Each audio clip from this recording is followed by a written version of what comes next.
Hey guys, Jazz Organza here, another What's Next. And this story I like to put in the, oh my, look what I found. Let's take a look. This comes out of PJ Media. Almost 15 million 2020 mail-in ballots unaccounted for. Oh yes.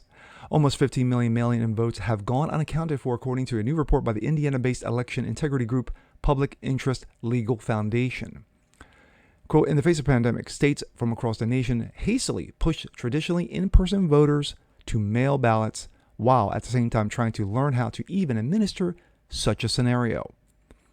PILF describes itself as the nation's only public interest law firm dedicated wholly to election integrity, existing to assist states and others to aid the cause of election integrity and fight against lawlessness in American elections.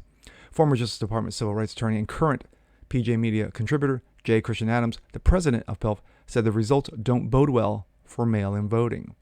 These figures detail how the 2020 push mail voting needs to be a one-year experiment.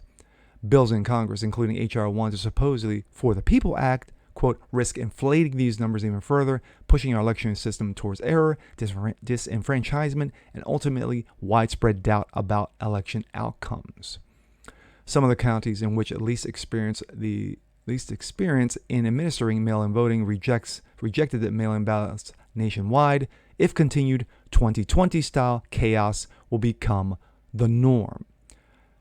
Federal data compilations show that the status of 14.7 million ballots were deemed unknown by election officials during the 2020 election, and almost 43.1 million ballots combined from the elections in 2012 and onward.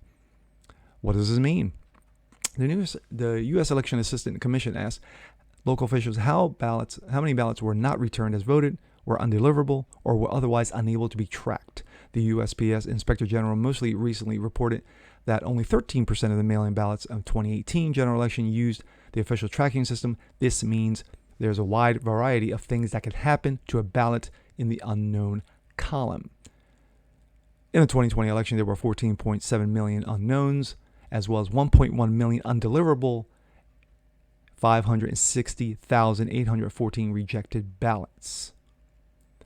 PILF helped put these figures in perspective by noting that Joe Biden carried Arizona by a mere 10,000 votes, yet Maricopa County, the state's largest county, reportedly sent ballots to 110,092 wrong or outdated addresses. Excuse me. My thoughts. The fact of the matter is, when you have 15 million mail-in ballots unaccounted for, excuse me, that couldn't swing an election, could it? No, being that we had the most ethical and honest and transparent election in history last year. What are you saying? Are you saying that the system is flawed? Are you saying that mail-in balloting was rushed? Are you saying that the mail-in balloting was pushed through without accountability? No. Stop it. I'm not saying the dreaded F word of last year, but when you had so many shenanigans and nonsense and BS going on, particularly in 6 states, makes you question the whole system, doesn't it? But that's just me. I'm Jazz Barganzo. This is What's Next. Want to see more just like this? Please leave a comment below. Like it, share it, subscribe to it. Hit the notification bell so you don't miss a thing. And the shenanigans will continue. Peace.